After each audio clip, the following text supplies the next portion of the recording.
The newsroom, where untold story is revealed.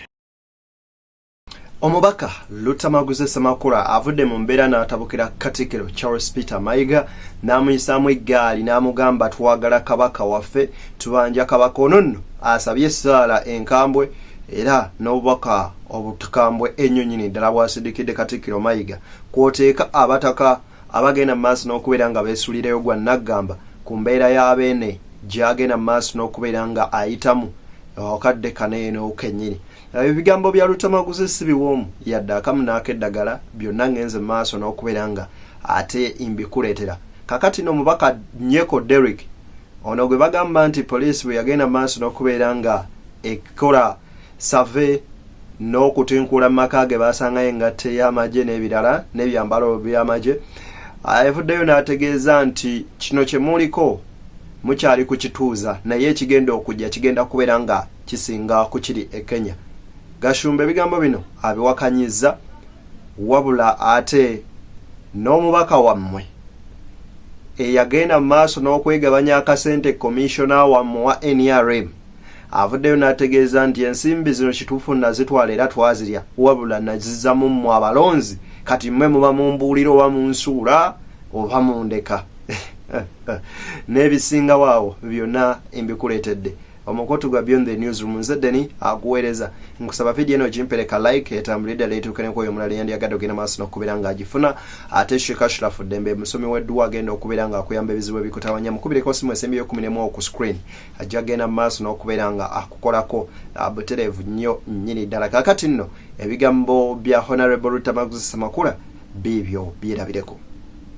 Njagala kusaasira Ssaabasajja Kabaka yonna gy'oli mu mbeera gy'oyitamu naye ate n'okwongera okusabira Ssaabasajja mukwano gwaffe Kabaka wa Buganda. Tukimanyi nti banna abamu wano bali mu ttembere bali mu kulya ne gavumenti abalala bakwerabira era ennaku ezo n'abataka abajja ewange okunkyalira ne mbabuuza nti ng'abamu mulabika muli basanyufu nnyo nga mukama wammwe Kabaka temumanyi gy'ali n'abalala babawa biboozi abalala ne babatiisatiisa twogera ku Kabaka ffe twagala kubagamba gwe atiisatiisa ati tetwogera ku Kabaka bwe tunaabanja maama wo bataatawo tugambeko naye Kabaka gwe tubanja muntu waffe kubanga tukimanyi nti bannaffe abamu muweebuusa olw'okwagala okulya omusimbi abalala babapokera omusimbi abalala temumanyi bifa mu Buganda abalala Buganda mwagikyawo olw'okulya abalala Kabaka tabakwatako kuba mutunuulidde ssente naddala gurupu y'abataka si mwenna naye abataka abamu n'akabinja kaabwe akasazeewo okulya omusimbi gwa Mwami Museveni. Nno ye omubaka Nyeko Derrick akombye kwerima n'agamba kino ekimala wabula ekiddako mmwe munaamanya temutwekwasanga. Mutisa n'ebiri e Kenya.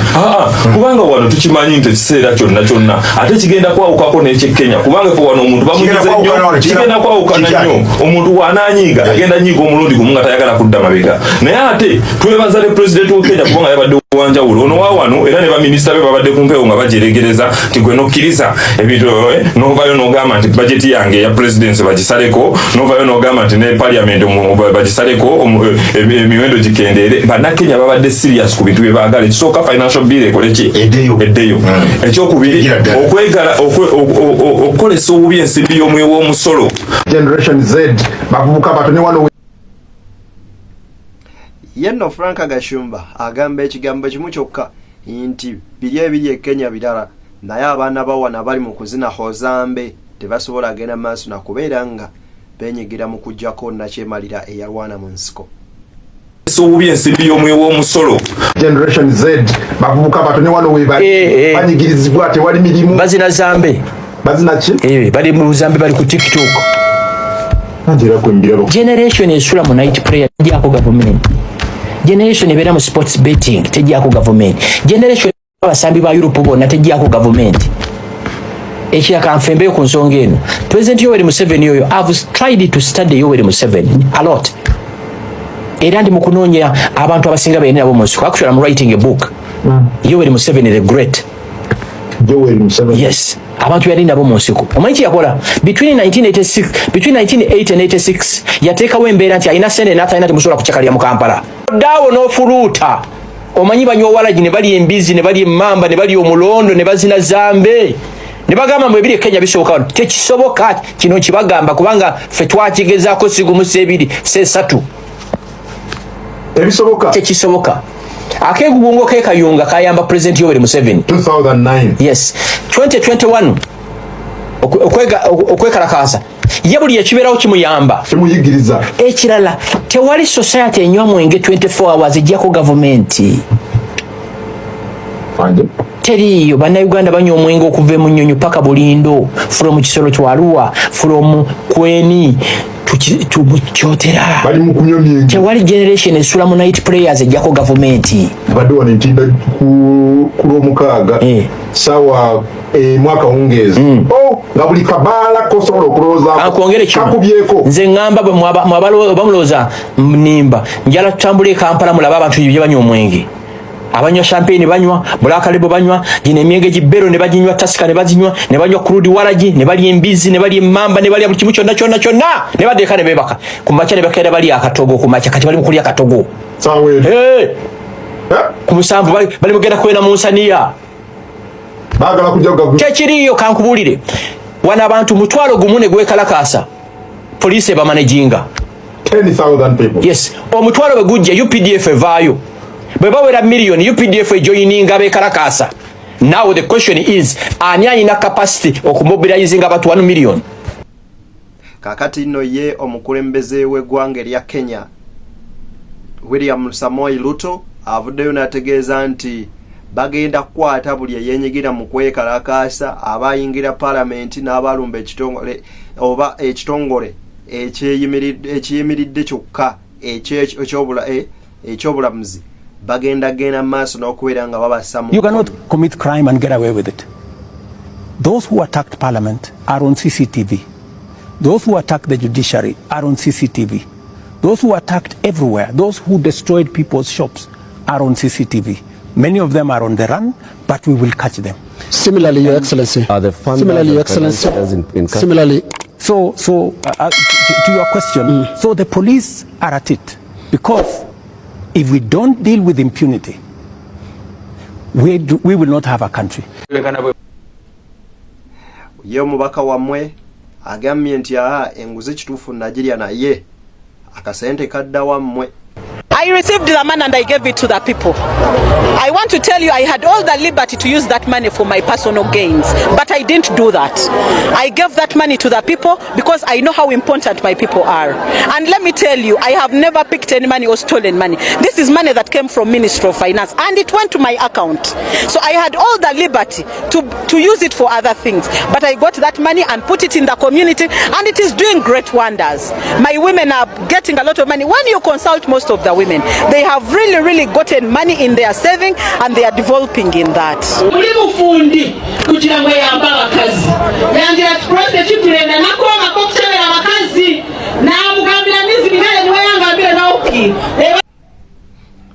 Kati ebyo nno nga tubitadde awo byonna musajja mukulu amanyikiddwa nga David Lewis Lubongeya agenze maaso n'okubeera nga ataaka kankusaba byonna obyerabireko. Joli nga omutesiteso mukulu, one can say is hugely divided. Hugely. Bw'obanga olina a good number of members of parliament nga temulinnya mu kimu oba nga tebalinnya mu kimu ng'olina a whole deputy president, okay? Former suspended deputy president. Genda maaso n'ekibuuzo. Come again? Suspended deputy, okimanyi nti deputy president gweyogerako ali ku suspension. So you suspended him. The question here is Bobango ina a whole deputy president a of whole the party, suspended deputy president nga mumunabira mu maaso olina ababaka ba parliament abawerako ng'ekibiina n'ekitebe bakiwanda lulusu. This does not explain ekibiina ekitebenkedde. Ekisooka ekibiina kya National Democratic tekiri divided. No, there are people who are paying allegiance. Suspended deputy president. Nakugambye nti ekibiina kyaffe tekiri divided. Byonna byetukola twabikola mu mateeka ate waliwo ensonga bannayuganda gye bamanyi bulungi nnyo. ekisooka nga byonna byonna tebinabeerawo mukadde waffe deputy president yaweebwa options nga bwomanyi bulungi nnyo n'asalawo okutekinga option gyeyatekinga. Ekibiina kyaffe kiri solid era ekibiina bwe kiba tekirina mechanisms ekisobola okukozesa okudisciplininga abantu baakyo ababeera bavudde ku nnono yaakyo kiba si kibiina. Era ffe kyetwakola kyali ekyo president yasinziira mu ssemateeka w'ekibiina n'agamba deputy president kuyimiriza olw'ensonga eno neeno. Kaakati abakulembeze baffe 99% bamanyi omulamwa gwe tuliko era gwe bakyaliko. Mwavayo ne mutiisatiisa wano ne mugamba abamawulire abamu nti by 1st June simanyi abaka ba NUP 45 bajja kuba bakrosinze bagenze baliruda. So ngezaako okulaga nti ekibiina kyaffe kiri solid kikyali kitole. And I want to repeat, I've just said you have a sizable number of You said MPs. a sizable number, but it's not a sizable number. You have but you're a journalist. Yes, please. Sizable number out of 57. Please. You're having Dr. Betty Bwanika. You're having Honorable Mpuga himself. You're having Bwatogera ku nsonga eziri serious. Kagala osigale ku nsonga eziri serious. Nakugambye. But these are your members, Mr. Lewis. If someone is punished in accordance with the party constitution, and that person decides that instead of adhering to what the party is saying, I should just go. Do you regret having suspended Mr. Mpuga? Because you cannot regret doing. David Lewis Rubongeya ngono ye Secretary General w'ekibiina kya National Unity Platform avuddeyo n'ategeeza nga bwe batayinza agenda maaso n'okubeera nga obaoliawo bagenda maaso n'okubeera nga bejjusa lwaki bakwata Mpuuga ne bamukonkumulawo mukono mu kibya. Agamba bw'okola ekintu ekituufu teweetaagisa kugenda nga maaso nakubeera nga ogenda maaso n'okubeera nga wejjusa. Kakati nno ayongedde n'agenda maaso n'okubeera nga ategeeza nti okusinziira ku kitongole ekibala abantu ekya UBOS bye kyavaayo n'ennamba yaakyo ekituufu kiri nti abantu bangi abataabalibwa ate era nga n'ennamba eyo si ntuufu kubanga twalabanga n'ekitongole ekyannakyewa eky'abantu abaliko obulemu nga nakwoteeka ba refugees oba ababundabunda nga bagamba nti ennamba y'abantu gye baawa nnyingi ku bantu abaliwo era bo tebabikkiririzaamu. Naye bw'obuuza bannayuganda mbadde ndaba opinion polls ezisinga nze kennyini tebambala ate mbeera wano mu site nawe tebakubala kakati bwe tebakubala nze tebambala ne bannayuganda bangi nnyo tebababala naye bavuddeyo ne bagamba tulina abantu 45,000 n'obabuuza mwabala baani kakati n'aba NRM bwe batyo bwe beeyisa bavaayo ne bagamba tulina abantu 18,000,000 naye bw'obabuuza be baliwo abo abantu tebasobola bakulaga okiwulira era bwe twali tugenda mu kulonda okwaggwa owulira abavaayo ne bagamba baleeta bufayiro bwe buti ne bagamba tufunye abantu 5,000,000 okusemba General Museveni okudda mu kwesimbawo okiwulira so babadde batambuliza eggwanga propaganda naye generation eno gye baliko mbufu nnyo abantu baffe kati bategeera abantu abamu balowooza nti temukoze kimala nga leading opposition political party okupushinga for electoral reforms for parliament. The other day naina wano omu ku baali abako ba parliament yaga nti bowe baali mu parliament baalwana masajja okuba nti wabeerawo enkyukakyuka mu kakiiko k'ebyokulonda. The only thing they were able to get kugatta akagambo independent ku electoral commission. Anga nti the expectation was nti kati abaliko balubongoya mu kibiina kyabwe as the leading opposition political party would actually push for electoral reforms that they say you're not doing. Naye ensonga gyoyogeddeko ye answer yo abalwana mu parliament bafunamu just okukyusa erinnya lya electoral commission from electoral commission to independent electoral commission. Na electoral commission yafuuka independent? No. Twavaayo ne tubagamba nti ekizibu kya Uganda si mateeka kubanga amateeka ge tuyina currently gasobola okutusobozesa obulungi ennyo obutereevu okufuna free and fair elections singa gabeera applied. Nga bwe nkugambye amateeka gaffe gagamba one man one vote, one woman one vote. Si bwe kiri naye bwekyo bwe kiri bwekyo kitambula olaba buli kalulu konna mubeera mu ballot staffing oli najja n'obululu 100 n'abuyiwa mu kabox okitegeera so amateeka si bwe buzibu nti amateeka gakugamba nti emundu tezirina kubeera ku polling station naye tokiraba buli polling station ne zero by elections etubaddemu ogenda kwesa nga abasirikale juzi walaba ebyali oyamu nga abasirikale bali awo bali mu kuteeka mu staff bali mu staffinga ballot papers. So amateeka si bwe buzibu nga bwe nkugambye amateeka waliwo bingi nnyo. For example, use of government resources. Eteeka likigaana ligamba tokozesa resources za government okwenyigira mu campaigns zo. What is your stand as a party ku kaluka 2026? Kati ndi mukulaga first of all ndi mugezaako kulaga nti amateeka si kizibu obuzibu si bwa amateeka. N'ensonga ey'okubiri nakugambye ne bw'olwana n'ogenda mu parliament n'ofubanya okuteekayo gana amateeka kyogenda okujjayo most likely kwe kukyusa erinnya nga bali bwe bakola. Naye nakugambye n'amateeka gonna gwe tulina bagavayoletinga with impunity. What's your stand? Twava ne tubagamba ku 2026 twabagamba tugenda kukozesa omukisa gonna ogusobola okuyitamu okukyusa obukulembeze bw'eggwanga lino.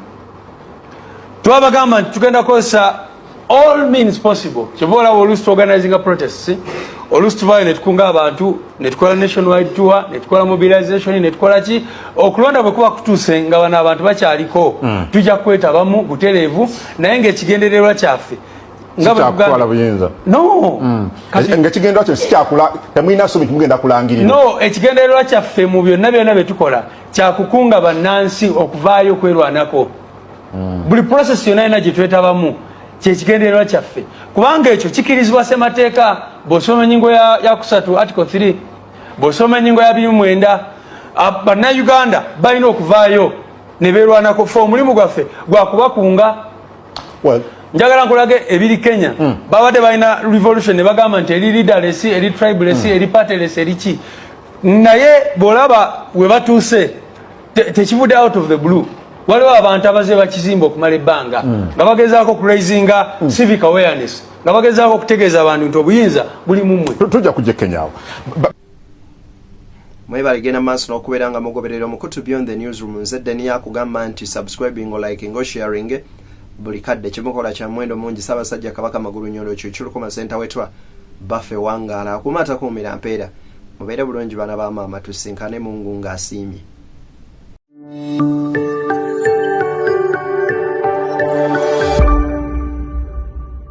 Beyond the Newsroom, where untold story is revealed.